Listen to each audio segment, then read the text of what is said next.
श्री गुरु महाराज की जय। किसी के हाथ नहीं ऊपर आ रहे, क्या बात आज मेरे ख्याल आशीर्वाद की जरूरत नहीं पड़ रही है, ज्यादा आशीर्वाद हो गया लग रहा है। बोलो जयकारा, बोले श्री गुरु महाराज की जय। बोलो श्री परमहंस दयाल जी महाराज की जय। प्रत्यक्षमेव सर्वेशम रत्नैर्मण्डित शीर्षशुभमुक्तं श्वेतांबरे शोभितं मुक्तामाल्यभूषितं नौ सद्गुरुं नौम्यहम् बंदो चरण सरोज गुरु मुद मंगलागार जेहि सेवक नर होते भव सागर से पार, भव सागर से पार।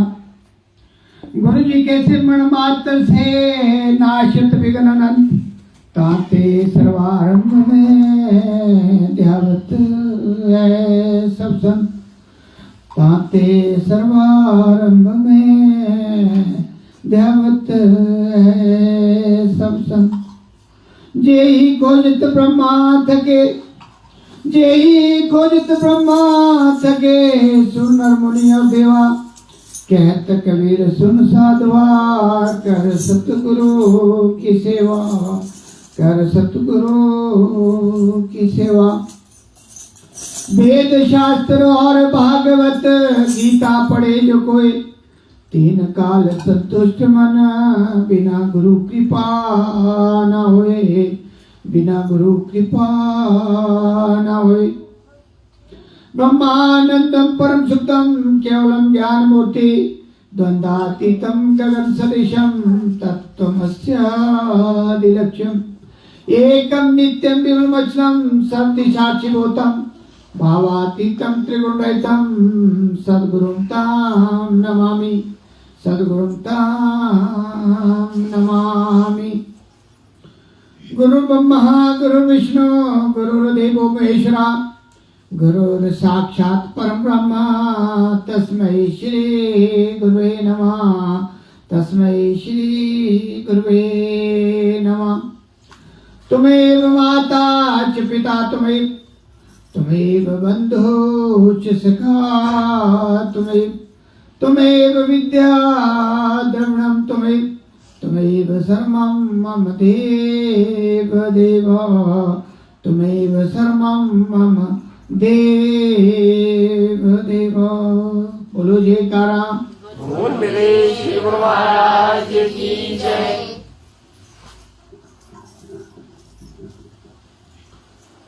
जगत बंदनीय अद्वैत मत के शाश्वत स्तंभ दादा गुरु श्री परमहंस दयाल जी महाराज जी के चरणों में मेरा साष्टांग दंडवत कोटि कोटि प्रणाम। नंगली निवासी सदगुरु भगवान जी के चरणों में मेरा साष्टांग दंडवत कोटि कोटि प्रणाम। अंबाला वाले सदगुरु महाराज जी के चरणों में मेरा साष्टांग दंडवत कोटि कोटि प्रणाम। अभी आपने महात्मा जी को श्रवण किया, आपके मध्य अस्वस्थ होते हुए भी पहुंचे और काफी चीजों पे वर्णन किया। संतों महापुरुषों की जीवनियां और उनके द्वारा बताए गए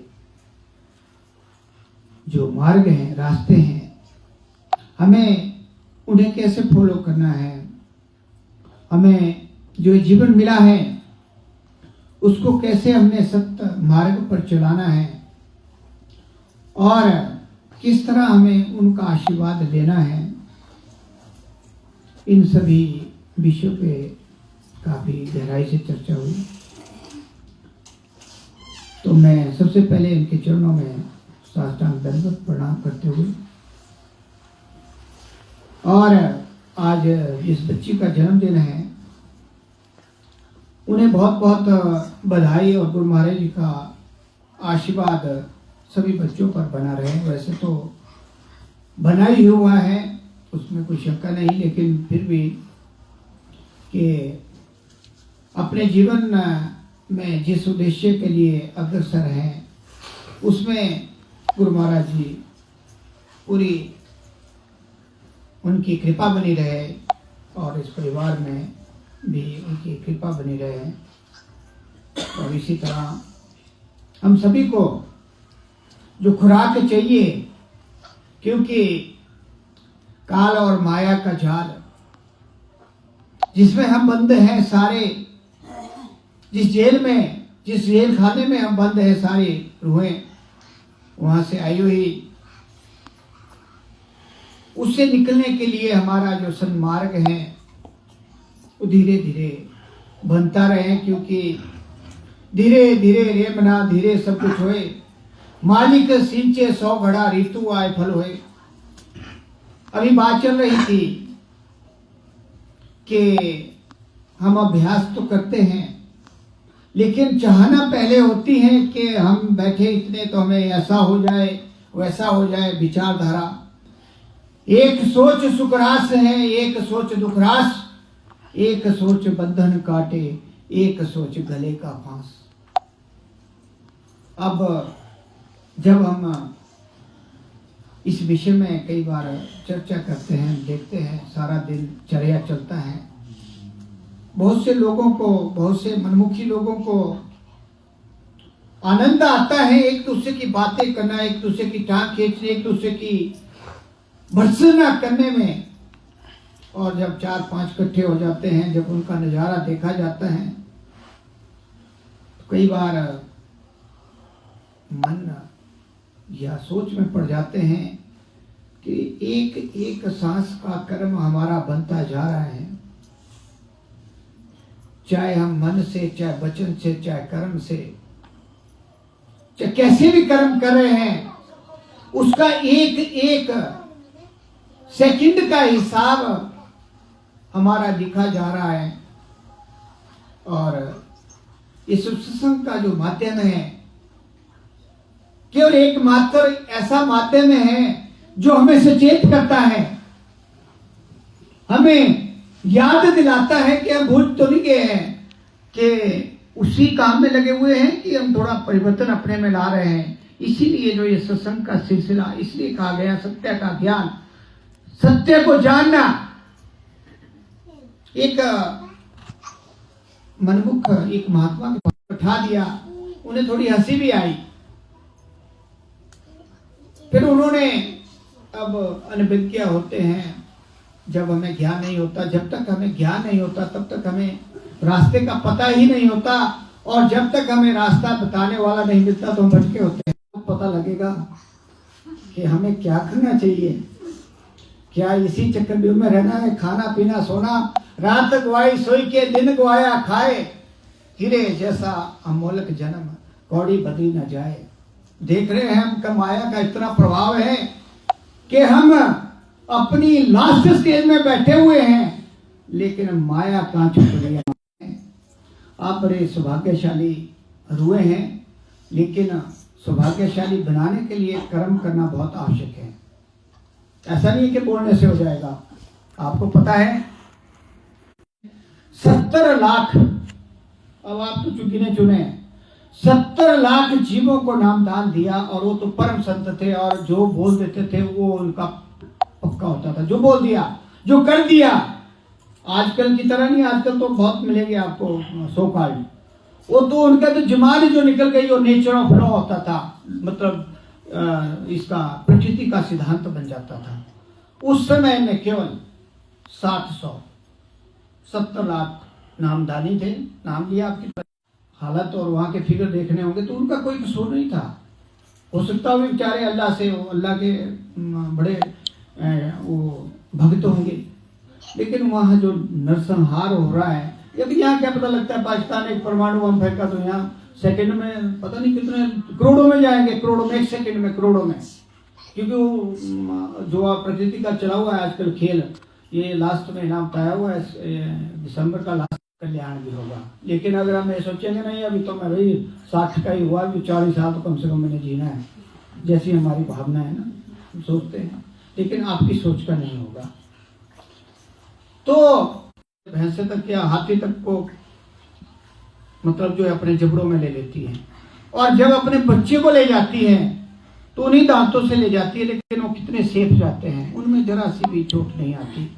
तो सत्संग का महत्व ये है कि जो सत्संग में जाइए, छोड़ माया अभिमान, जितने जितने पग आगे धरे कोटि नियत समान। ये हमारे महापुरुषों ने प्रवचन किए हुए हैं और इसको ऑथेंटिक भी किया हुआ है। जब हम सत्संग में जाते हैं, अगर अच्छे मन से जाते हैं, शुद्ध मन से जाते हैं, अपने विकारों को पीछे छोड़कर जाते हैं और सत्संग में बैठते हैं, तो हमें कोटि नियत समान इसका जो है लाभ मिलता है। और वही चित्रगुप्त के द्वारा बना हुआ है। ये क्या है, इस विषय में एक प्रसंग आप ध्यान से सुने और फिर उसी तरह अमल करें। क्योंकि अभी एक बात कबीर जी की वाणी में आ रही थी कि हमें तो कोई नहीं आना है, वहाँ तो फिर बच्चा, वहाँ तो केवल बोलते हैं पत्नी मकान तक, समाज शमशान तक, बेटा बेटी अग्निदान तक, और उसके बाद क्या है ठन ठन पार। वो सब रिलेशन खत्म हो जाएंगे। जो आपने किया उसको आपको भरना पड़ेगा, उसका हिसाब किताब देना पड़ेगा। उसके बाद आपका कोई नाता नहीं रहता।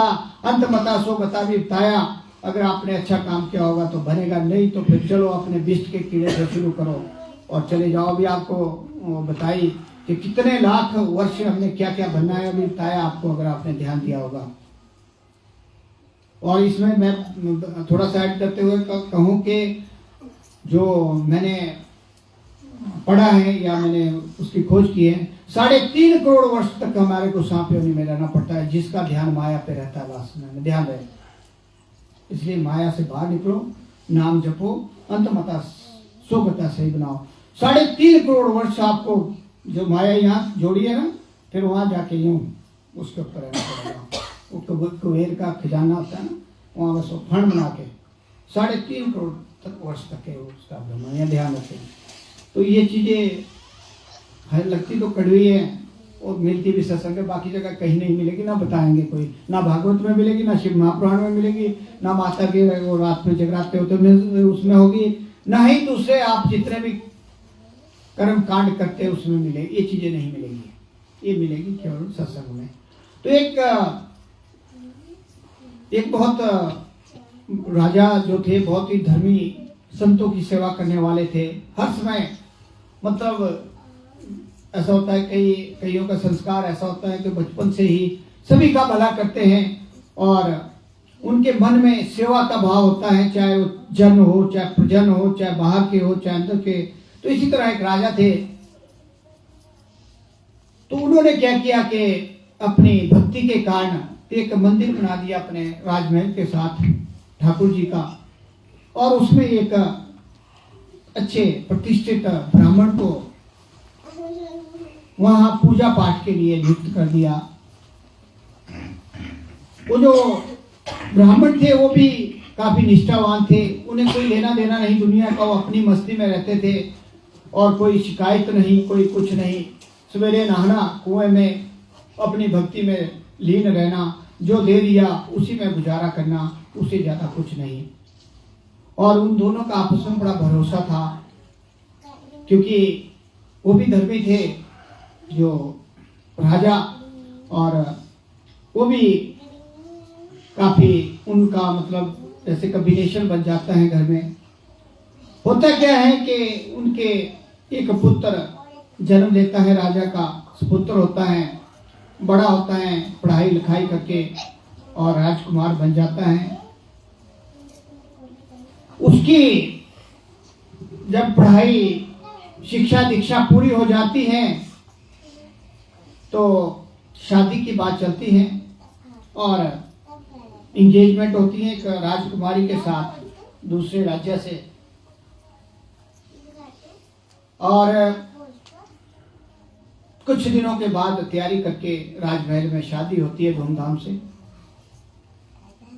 वक्त का जो चक्रव्यूह है बड़ा खराब होता है। ध्यान रहे कि जब वक्त हमारा सही होता है तो सारी चीजें एकदम से पॉजिटिव चलती हैं, लेकिन अचानक जब वो करवट लेता है तो बड़े बड़े हिल जाते हैं। ध्यान रखना, कितने जितने भी हिस्ट्री में आए हुए हैं, किसी भी, चाहे महात्मा की, चाहे बड़े बड़े महापुरुषों की, चाहे नेताओं की, चाहे किसी और की, आप जब जीवनियां पढ़ेंगे, जब समय परिवर्तित होता है, क्यों होता है, इसके पीछे भी हमारा प्रारब्ध और कर्म जुड़ा हुआ है।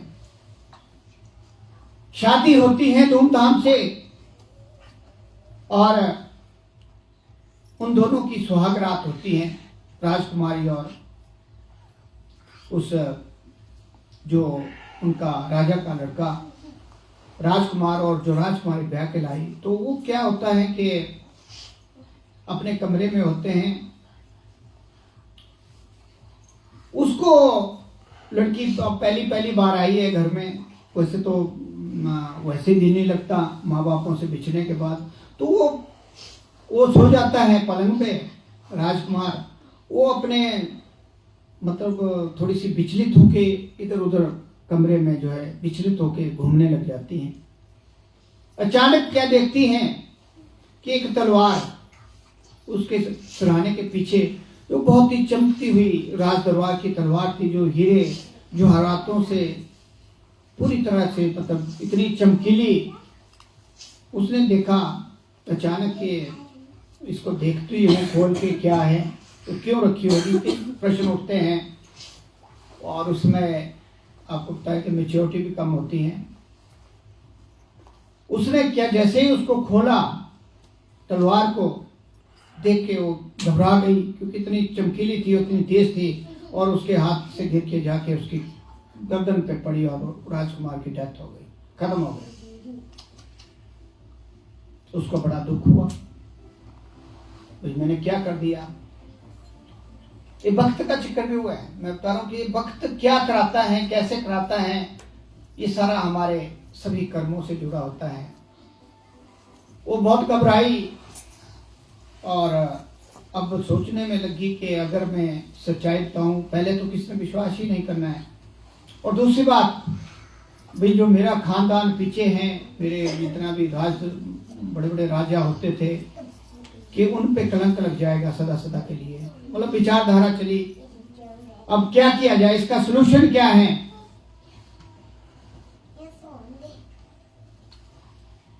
तो मैं कहते ये सत्य अपने ससुर जो राजा है उसको भी नहीं बता पाऊंगी, इतनी हिम्मत मेरे में नहीं है। ऐसे ही रात बीत गई। सवेरे पंडित जी जो ब्राह्मण थे वो वहां कुएं में स्नान करने आया करते थे। जब वो कुएं में स्नान करने आए तो उसने शोर चिल्लाना शुरू कर दिया कि राजकुमार को कोई मार गया, उनकी हत्या हो गई, और सारा राज दरबार इकट्ठा हो गया।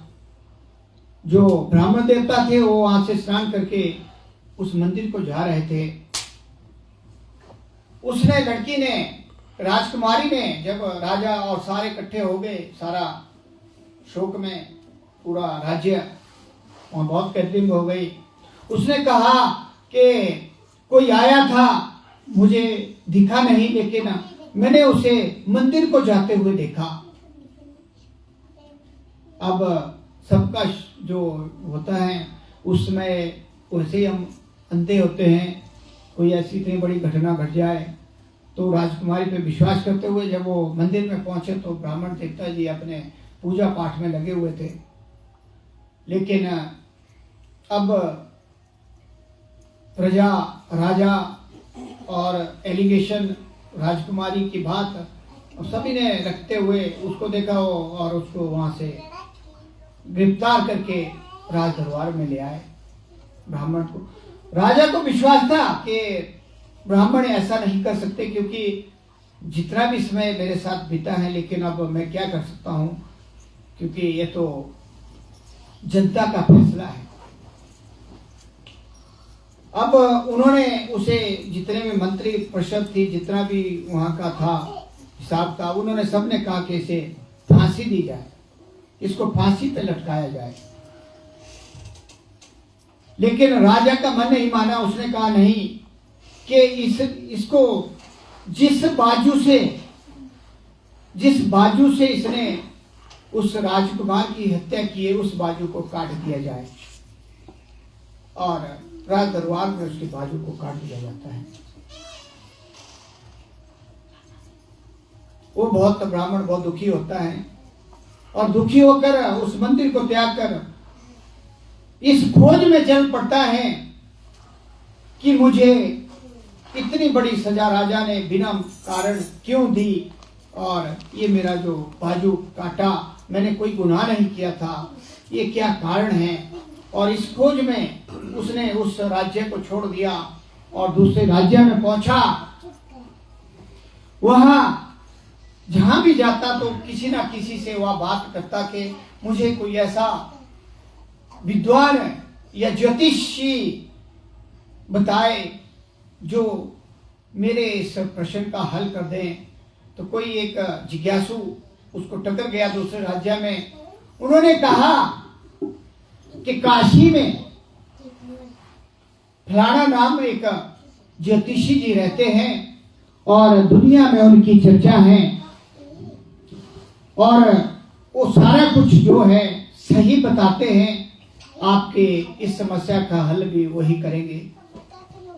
तो होता क्या है कि वो अपने ब्राह्मण देवता जी चलते चलते उस घर में पहुंच जाते हैं जहां का पता बताया था। जैसे ही वो घर में पहुंचते हैं तो ज्योतिषी जी कहीं गए होते हैं और उनकी धर्मपत्नी जी घर में होती हैं। जैसे ही ब्राह्मण देवता दरवाजे के पास पहुंचे तो पत्नी जी ने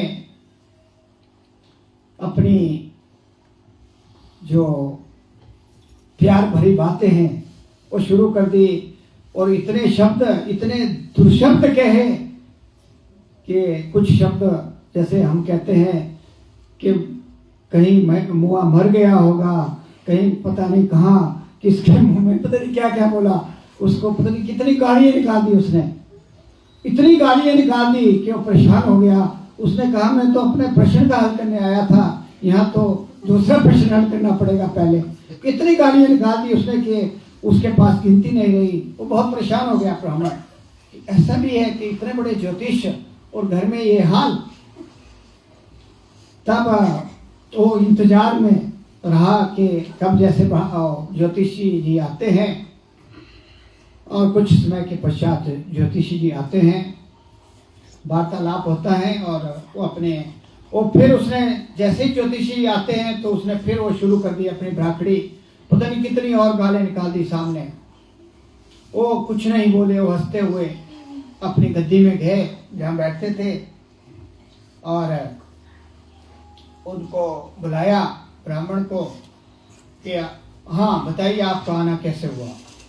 उन्होंने कहा तो मेरे तो प्रश्न बाद में है, पहले आप अपनी बताएं कि जब मैं आया तो मैंने ऐसा ऐसा सुना कि इतनी गालियां, और जब आप आए तो अभी भी कि क्या माजरा है। पहले तो आप अपने प्रश्न का उत्तर दें, फिर मैं अपने प्रश्न करूंगा। तो जो ज्योतिषी थे उनको पिछले जन्म का जो कुछ ऐसी रूहें होती हैं जो मतलब कम होती हैं, लेकिन उनका पिछला जन्म याद होता है। कुछ दिव्य शक्तियां होती हैं, कुछ कर्म होते हैं, तो उन्हें पिछला जन्म याद था। इसलिए ये जो कर्मों का सिलसिला है इस विषय में ध्यान से आप इसको श्रवण करना के उसने कहा कि पिछले जन्म में मैं कौवा था और ये जो मेरी घरवाली बनी है ये गधी थी, गधी बनी। तो हुआ क्या कि इसके एक फोड़ा हो गया था कि इसकी पीठ में ना, और मेरा जो स्वभाव था वो बहुत कौवे का स्वभाव पता है ये कैसा होता है, कितना क्रूर होता है। तो मैं क्या करता था कि इसके पास पहुंचना, चाहे बाहर अंदर जहां भी होती थी, मैं उस मतलब जो फोड़ा इसके वो लगा होता उसको बहुत ज्यादा दुख देता था, उसको बहुत मतलब चोंच से मार मार कर इसका बहुत हाल करता। तो कुछ समय के बाद वो जो गधी थी वहां से जब बहुत तंग हो गई तो उसने क्या किया कि कई जंगल को 10-20 किलोमीटर दूर भाग गई वहां से, उस स्थान को छोड़ के कि ताकि ये मेरा इससे पीछा छूटे। इतना तंग करता था, लेकिन वो ढूंढता ढूंढता वो जंगल में भी चला गया। कहीं गंगा के किनारे वो जंगल था और वहां क्या हुआ कि जब ये जोर जोर से चोंच मार रहा था तो उसकी चोंच उसमें फंस गई उस फोड़े में, और बड़ी कोशिश की और उसको बहुत दर्द हुआ। तो उस बचने के लिए उसने क्या किया कि नदी के जो गंगा का जल था उसके नजदीक जा करके वहां ही छूटेगा है, वैसे तो जाएगा नहीं पानी में, जब इसकी डुबकी लगाऊंगी तो शायद ये फिर मेरे को छोड़ेगा। लेकिन हुआ क्या, उसकी चोंच इतनी फंस गई वो अंदर उस हड्डियों के बीच में, और वहां जैसे ही वो पानी में गई, वो जो गधी थी वो पहले तो थोड़े पानी के बीच में थी, लेकिन उसको छुड़ाते छुड़ाते थोड़ा आगे और दोनों बह गए, और बहते बहते जो है पानी में निकल गए। गंगा का आशीर्वाद हुआ, गंगा माता का, और उसने जो है वो ब्राह्मण ने जो है वो ज्योतिष के रूप में जन्म लिया, और उसने कई दूसरे ब्राह्मण के घर में जन्म लेके उनकी शादी हो गई। और उसका हिसाब किताब अब कहते जो है मैं दे रहा हूं, मुझे याद है, इसको याद नहीं है। और अगर कहते मैं अगर इसको कुछ बोलूंगा या कुछ मैं करूंगा तो मेरे कर्म और बनेंगे और मुझे फिर इसी तरह आना पड़ेगा, और ऐसी मतलब जो कर्मों का सिलसिला है हमारा पता नहीं कितने समय तक चलेगा। इसलिए मैं कुछ नहीं बोलता, क्योंकि मुझे पता है कि मैंने इसके साथ अन्याय किया हुआ है, और ये सारा जो खेल है ये कर्मों का है। तो ये जो जितना भी हमारा संसार का ये चला हुआ है, मेरा परिवार, मेरा फलाना, मेरा ये प्यारा, मेरा वो प्यारा, ये मेरा तोतू पत्तू तोतू पता नहीं क्या क्या है, ये सारा खेल है। और ये खेल खेलना है ऐसा नहीं, खेलना नहीं है, लेकिन किस तरह खेलना है ये चीज आपको महापुरुष लोग सत्संग में आपको बताते हैं, सावधान करते हैं कि नहीं कोई बात नहीं, कि हमें ये जो खेल है, ये जो रोल हमें दिया गया है एक्टर का, वो कैसे निभाना है और अपने को कैसे अलग रखना है, और गुरु महाराज के साथ हमें कैसे अपने आप को जोड़ना है, ये सारा सिलसिला आपको इस माध्यम में सुनाया जाता है। फिर रही दूसरी बात, ये बात वहां खत्म हो गई उसकी कि ऐसा ऐसा मेरे साथ, इसलिए जो ये घरवाली ये गालियां निकालती हैं, पता नहीं क्या क्या करती है मेरे साथ, लेकिन मैं इसको इसलिए सहन कर रहा हूं कि अगर मैं इसके साथ उलझता हूं तो मेरे कर्म बनेंगे, और वो कर्म का जो सिलसिला है वो आगे चलता जाएगा, और मुझे बार बार जन्म लेना पड़ेगा इसके साथ, और ये सिलसिला हमारा खत्म नहीं होगा। उसके बाद क्या होता है कि वो अपना प्रश्न रखता है कि हमारे धर्मात्मा राजा, जहां मैं सेवा करता था तन मन धन से, पूरी सेवा करता था और उन्हें विश्वास भी था, लेकिन मेरी बाजू बिना किसी कारण से काट दी गई, इसके पीछे क्या राज है। तो उन्होंने जब उसकी कुंडली देखी, उसका अंदर का सिलसिला देखा भी क्या था, तो होता क्या है कि उन्होंने बताया कि पिछले जन्म में आप एक ऋषि थे, और जो ये कन्या थी और ये जो राजकुमार थे, ये गाय थी, जो राजकुमारी थी ये गाय थी, और जो ये राजकुमार था एक कसाई था। हुआ क्या कि एक बार जब ये कसाई इस गाय के पीछे भाग रहा था, आप उसमें भ्रमण में थे, और आप एक साधु तपस्वी थे और आपने कसम खा रखी थी कि मैं कभी झूठ नहीं बोलूंगा। और जब ये गाय आपके वहां से गुजरी, पीछे से कसाई आया और आपसे पूछा कि गाय किस तरफ गई है, तो आपने उस हाथ से इशारा किया था कि गाय उस तरफ गई है। और कसाई ने उस गाय को पकड़ लिया और उसके बाद उसको मारकर उसकी चमड़ी, जब ये उसको काट रहा था गंगा के किनारे जंगल के पास ले जाकर, तो एक शेर आया और शेर ने उस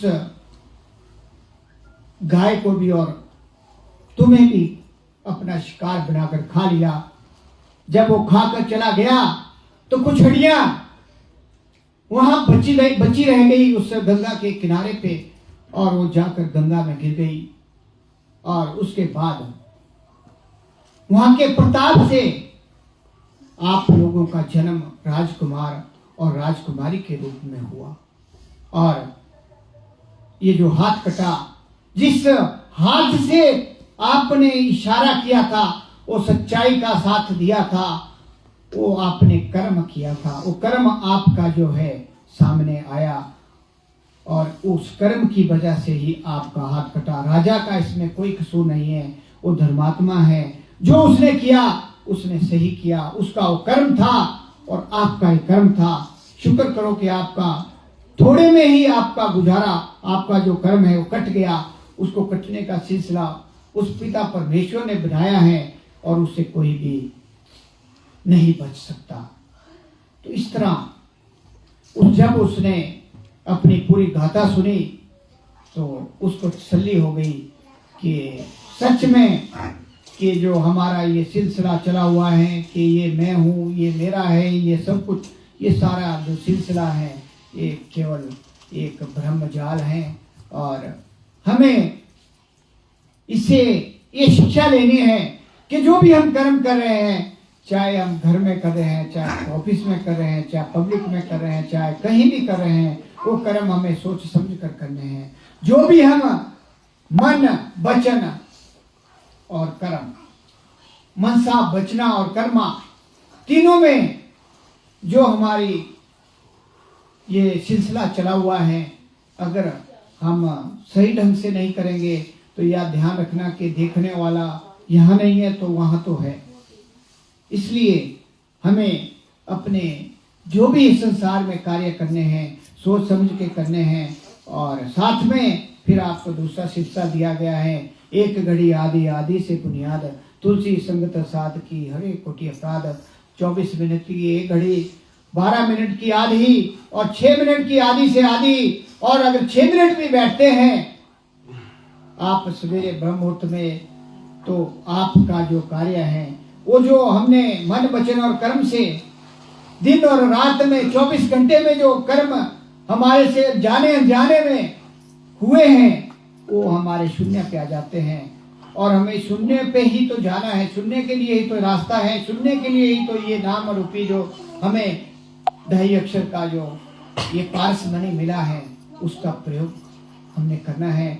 इसीलिए कहा है, ये बड़े बड़े इन जितने भी महापुरुष लोग हुए हैं, महात्मा लोग हुए हैं, या बड़े बड़े जितने भी जिन्होंने मतलब जैसे हमारे लेखक हुए हैं, इन्होंने इन चीजों को प्रैक्टिकल रूप में ढाल कर हमें फिर उसको आगे हमें विज्ञा करवाया है उन चीजों से।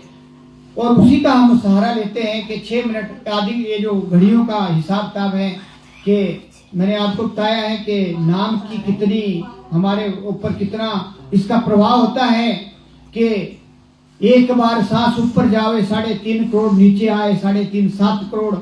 6 सेकंड, 8 सेकंड या 10 सेकंड का प्रोसेस है, वो आपके ऊपर डिपेंड करता है।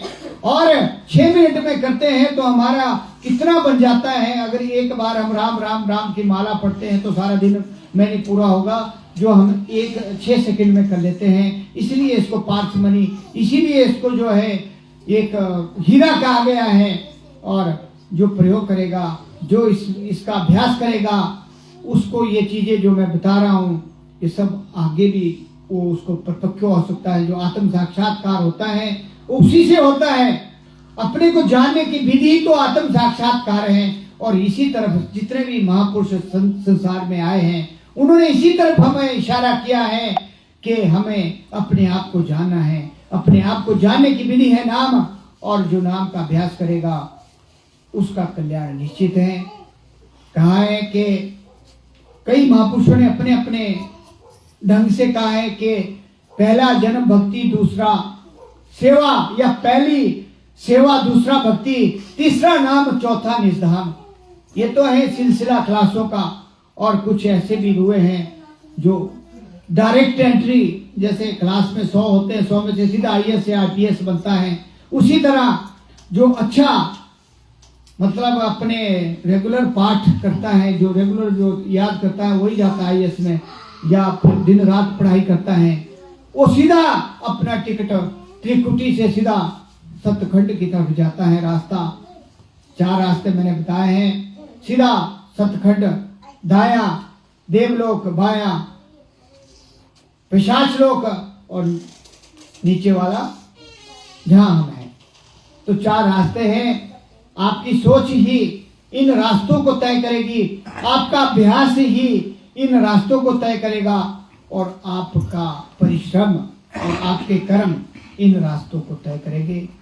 तो ज्यादा समय न लेता हुआ आप सभी का धन्यवाद करते हुए कि जो हमारा कर्मों का सिलसिला है उसको हमने सही ढंग से चलाना है।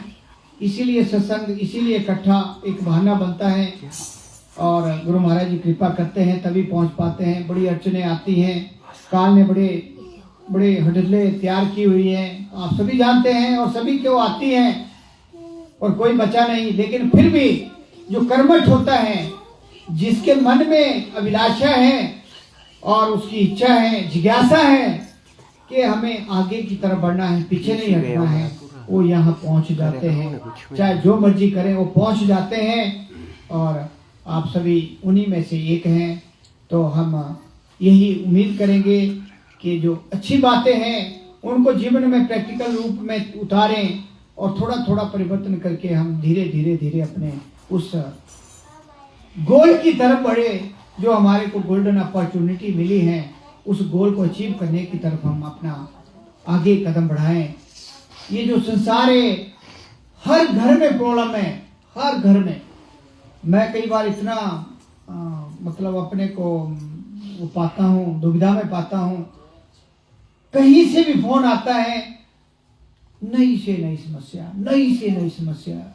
मतलब कई बार तो सच कह रहा हूँ कि सुन के ही रोंगटे खड़े हो जाते हैं कि क्या संसार का सिलसिला चला हुआ है, कैसे कैसे लोग हैं। तो हमें इतना बढ़िया समय मिला हुआ है, सारी सुविधाएं मिली हुई हैं, खाना पीना रहना महल, बल्कि इतने ज्यादा सुविधाएं हैं कि उसके लिए हमारे पास वो नहीं है, जगह नहीं है रखने के लिए। उसके बाद भी अगर हम सोए रहेंगे तो फिर तो कोई बेलीवास नहीं होगा, और बेलीवास नहीं होगा तो फिर चक्रव्यूह बड़ा लंबा है। 12 करोड़ 40 लाख बताते ना हम लोग। 12 करोड़ 40 लाख तो केवल तब अगर 10 से डिवाइड करें। मैं पढ़ रहा था कि 30 साल तक तो कुत्ते की जोनी है महाराज।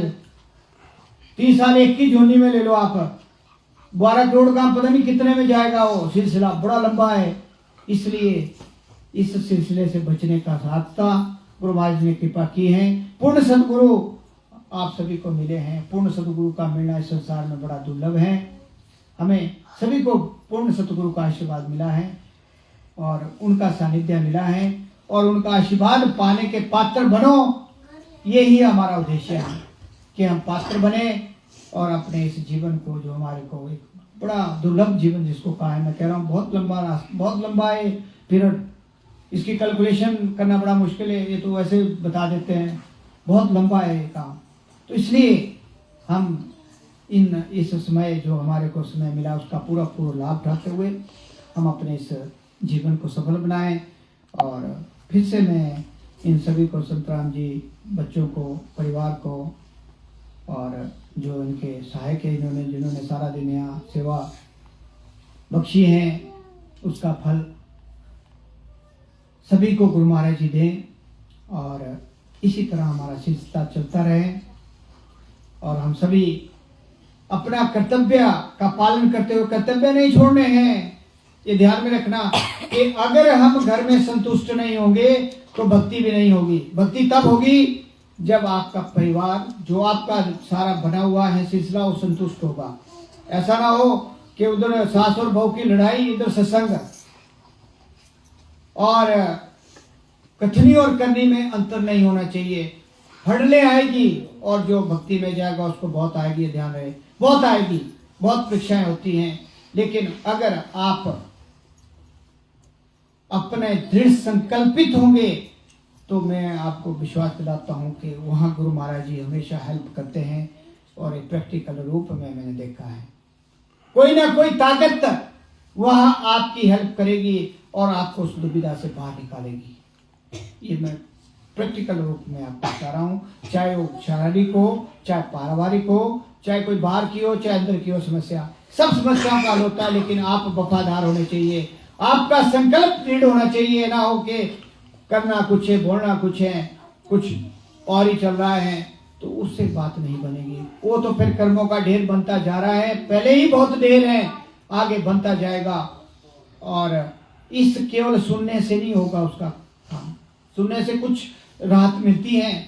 जैसे बारिश होती है ना खेतों में, जहाँ बहुत सूखा होगा वहाँ उसका फायदा ना होगा, लेकिन जहाँ आपने वो उसमें वो लगाई होगी गेंती या बैल चलाए होंगे, वहाँ उसका फायदा ज़्यादा होगा। उसी तरह है हमारा सिलसिला चलता है।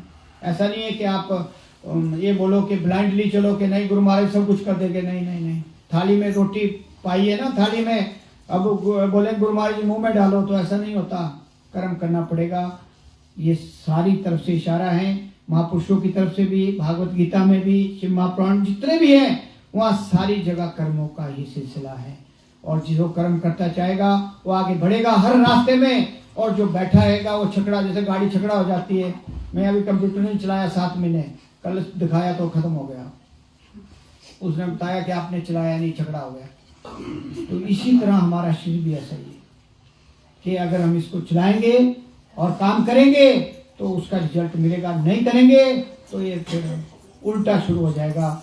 तो इन्हीं शब्दों के साथ मैं ज़्यादा समय ना लेता हुआ आप सभी का धन्यवाद करते हुए, आपने इतनी देर मुझे श्रवण किया, तो बोलो जयकारा बोल मेरे गुरु महाराज की जय, बोलो श्री परमहंस दयाल जी महाराज की जय, बोलो नंदी निवासी सतगुरु भगवान की जय, बोलो माला वाले सतगुरु महाराज की जय, बोलो सारे संतन समाज की जय, बोलो नंद कंद भगवान की जय, बोलो सारी संगत की जय, बोलो साचे दरबार की जय। सर्वे भवन्तु सुखिनः, सर्वे सन्तु निरामया, सर्वे भद्राणि पश्यन्तु, मा कश्चित् दुःख भाग भवेत्। ओम शांति, ओम शांति, ओम सुशांति।